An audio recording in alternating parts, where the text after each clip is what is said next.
It's the Real Estate Show.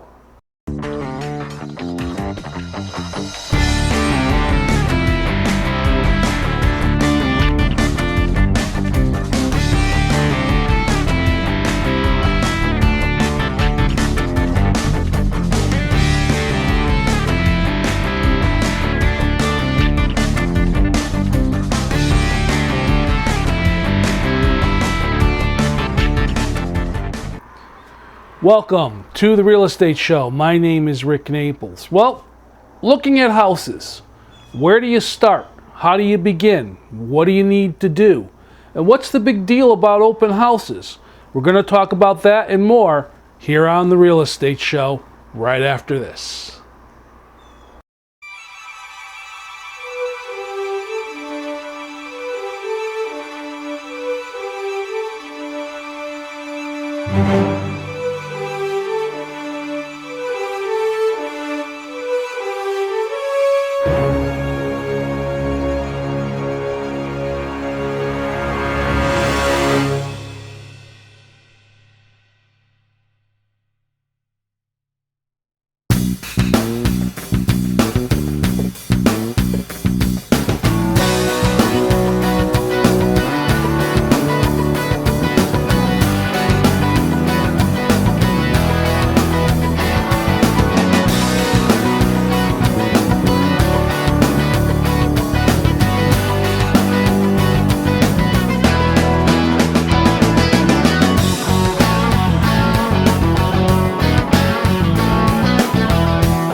When you reach that point where you've decided to purchase a home, one of the big questions that comes along is where do you get started, or how do you start? And this is a more popular question amongst the first-time buyers and even some seasoned buyers when they're looking to start the process to buy their next home.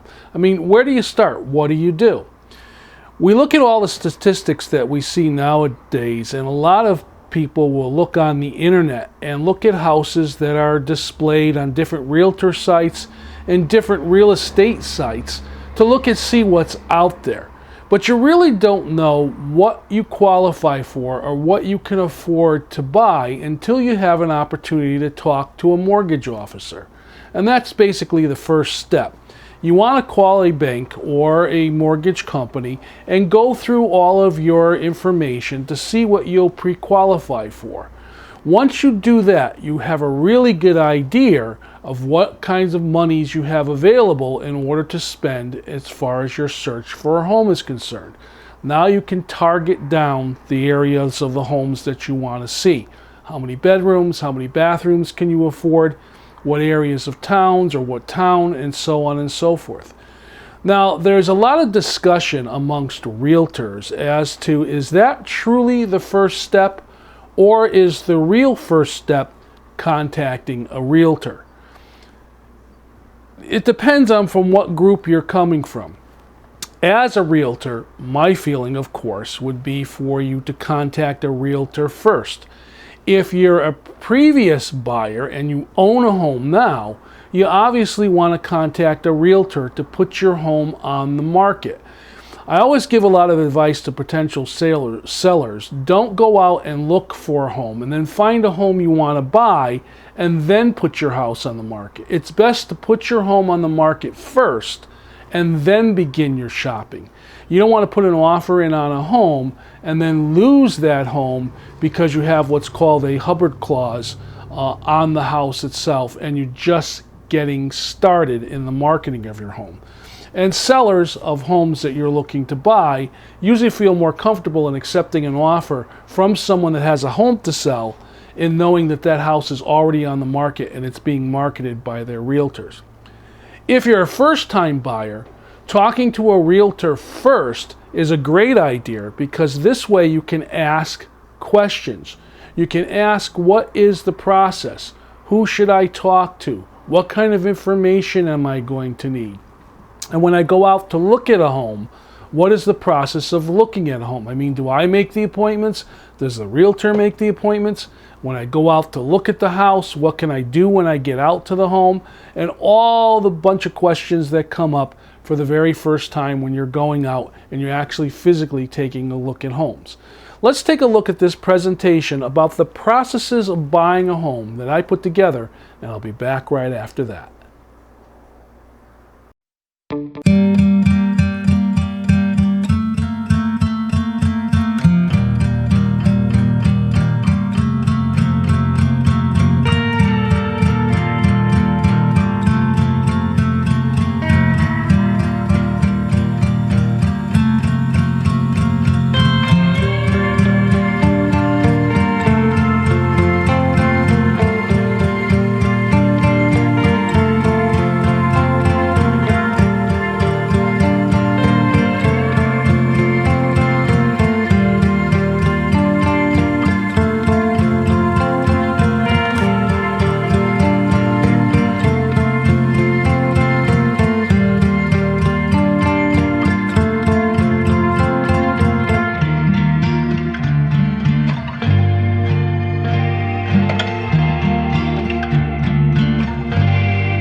A lot of times when someone's going through the process of buying a home, they have all these questions that they want to ask and all these things that they want to do, and they kind of want to hurry through the process. The best thing to do is take it step by step. The first thing you want to do is know how much money you have to spend and know what area or what kind of home you're looking to buy. This will help your realtor focus in on what homes to show you. And of course, as I mentioned earlier, you can go to very many websites and do searches on your own. Your realtor is actually going to set up some searches for you. Once they have the idea of what you're looking for and the price range that you're in, they're going to set up automatic emails to go to you, which will notify you of anything new that comes on the market that fits your search criteria. That, along with searches that you do on your own, will help you target what homes you want to take a look at. Now let's talk about going out and looking at homes. Your realtor is going to do their very best to get you into the homes that you want to see. Now there is a process that the realtor has to go through, and you need to work with them. First of all, it's going to be based on what your schedule as a potential buyer is going to be. Can you go out and look at homes in the evening? Are you available on weekends? And so on and so forth. And the realtor is going to try, with your help, to schedule those times that are convenient with you. But they also have the challenge of matching up the time that's convenient for the sellers to open up their home for you to take a look at. Now, if you're going to look at more than one home with your realtor, let's say you're going to go out on 3 or 4 appointments, your realtor is going to do their very best to schedule that in such a way so that you're not spending a lot of time wasting around driving. You're going to go from one home to the other home as smoothly as possible. And they'll set up the order of which ways you need to look at the homes in order to make that process go through, as I said, as quickly as possible. I always get asked the question as a realtor, well, how much time should I allot when I go into a home? And as I've said in the presentation, usually about 15 to 20 minutes is plenty of time to go through a home, unless it's an extremely large home on a big lot and there's a lot to walk through. I've gone and shown homes, quite honestly, where we've walked in the front door, the buyers quickly looked around and said, this is not the home for me, and we were out of there in 5 minutes.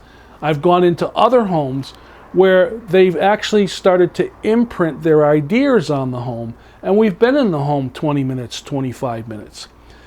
I always advise that if you do go into a home, keep in mind that while you're there looking at the home, the seller of that home has left the property. They could be next door, they could be down the street, maybe they went out to dinner, but they do want to return to their house. So you don't want to spend an hour or 2 hours in the home. You want to keep the time frame limited. If it's a home that you're really interested in and you want to make an offer on it, your realtor is going to help you do that. And the best thing to do is take a lot of notes, ask a lot of questions, and then go with your realtor to a neutral place, whether that's back to their office or off to some place to have coffee, to put together your offering agreement as to what you're going to offer on that home. This way it gets you out of the home and the seller can return to their property in a relatively short period of time. Now, once you've made your offer, if your offer is accepted, you are going to get the opportunity of where you can go back and go through that home again just to answer any other questions that you have on your mind. And of course, if an offer is accepted, you will do what's called a home inspection, and this allows you as a buyer to have the potential to spend 2 or 3 hours in a home with a trained home inspector to go through the whole house from top to bottom. Let's take a quick break and look at this presentation, and we'll be back with more about looking at houses.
When you get to a home that you're going to look at, usually it's like, what's the first thing that you do? Well, I always say to my buyers, pay attention to the approach of the home. What's the house look like on the street that it's on? I mean, you're actually driving through the neighborhood as you're going to that house to look at. So kind of get an idea of the feel of the neighborhood itself. And approaching the home, what does it feel like when you're approaching the home?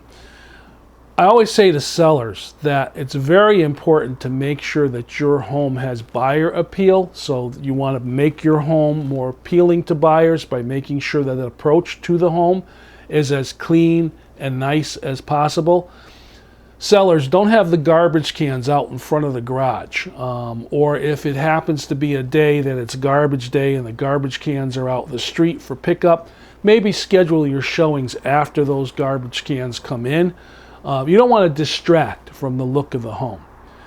As buyers, usually the best way to approach the home is to go in the front door. Now, let me talk a little bit about parking. I always advise that we park in the street if that's possible and not in the driveway. Now, there's two reasons for doing that. One, it allows you to get the full view of the front of the home without cars in the way. And two, just in case the seller is on their way out, you're not blocking them in or blocking anything else in. Plus, you also want to take a look at the condition of the driveway and what's the best way to do that, but when there's no cars in the driveway. Usually I suggest that we go in the front door. Most realtors will set up the showing so that you're entering the front door of the home. In other words, you're entering the entrance that company usually will come in. But a lot of folks, if they're used to having people come in the side door to the kitchen or through the breezeway from the garage to the house, then maybe that's the way you go in. But I always prefer to go into the front door. And one of the nice practices that I do with both sellers and buyers is when you first walk into the home, what do you see? Where do your eyes land? This is the impression or the first impression of the home itself. Does the home feel claustrophobic? Does it feel welcoming? Is it lit well? Does it feel bright and airy? What are the smells as you're walking into the home? As you go through the house itself and you look at the individual rooms, remember to respect that it's somebody else's property.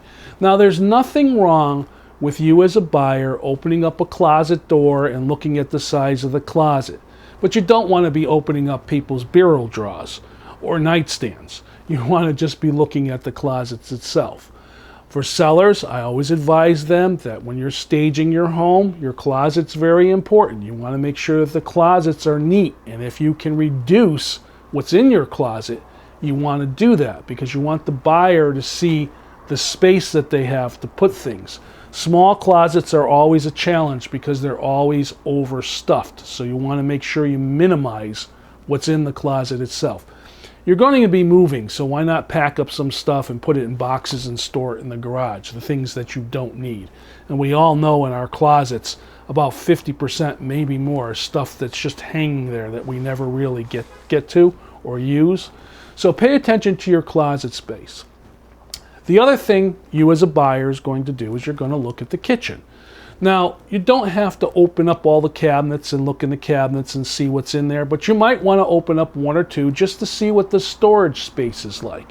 And again, for you sellers, go through your cabinets in the kitchen and make sure they're all neat and presentable so that the buyer can see what that storage space is like.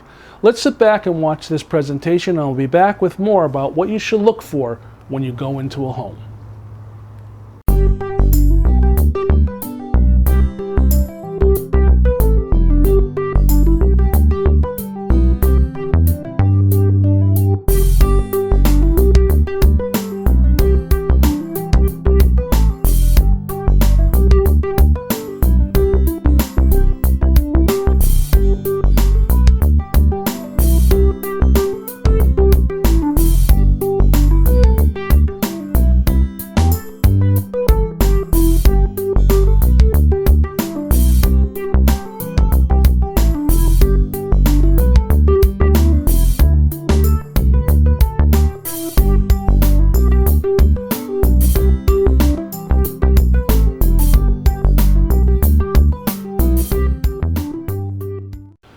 Let's talk about open houses. What is an open house? Well, an open house is exactly what it says. The realtor schedules a day, certain hours, sometimes a Sunday afternoon, maybe a Saturday afternoon, and they'll advertise that the home that's for sale is going to be open to the public. This gives anyone an opportunity to come on by during those open hours and tour the home. Now, the realtor has worked hard to set this up. They've coordinated with the seller as to the time and dates this is going to be done, and they've gone over with the seller the preparation that needs to be done in order to make their home ready for an open house. They've gone out, they've placed directional signs, they may have done some advertising, they've posted the hours on websites so that buyers can see when the house is available, and so on and so forth. And they may even have set up in the entrance of the home information about the house, the neighborhood, the demographics and makeups that are around, other homes that are for sale in the area, and so on and so forth. Now, different realtors from different agencies do open houses different ways. Some greet folks at the door and allow you to walk through the home on your own and then ask them questions later. Some will actually walk with you through the home, especially if they have a partner there. There's two realtors. But a lot of them will introduce themselves. They'll identify who they are and what real estate agency they're with. They will be there to answer any questions. They do have a data sheet on the home, like I said, information on the home for you to look at. Some will ask you to sign in as a courtesy. Please don't be afraid to sign in. The realtor has the responsibility of reporting to the seller who came to the open house. So it's nice for them to have a name. They may even ask you for an email address. And this, of course, is so they can send to you any other homes that might fit the description of what you're looking for if that home you've come to tour doesn't fit your description or what you're looking for. They'll also ask you a very important question, and that is, are you represented by a realtor? Now, this is very important because realtors sign contracts with buyers to represent them. If you have signed a buyer representation agreement with a realtor, doesn't stop you from going to open houses, but you do want to let the host realtor know that you are contracted to a realtor, and they can work with that realtor should there be any additional follow-up that needs to be done on that particular home. Let's sit back and watch this short presentation, and I'll be back with what I call the real estate mailbag.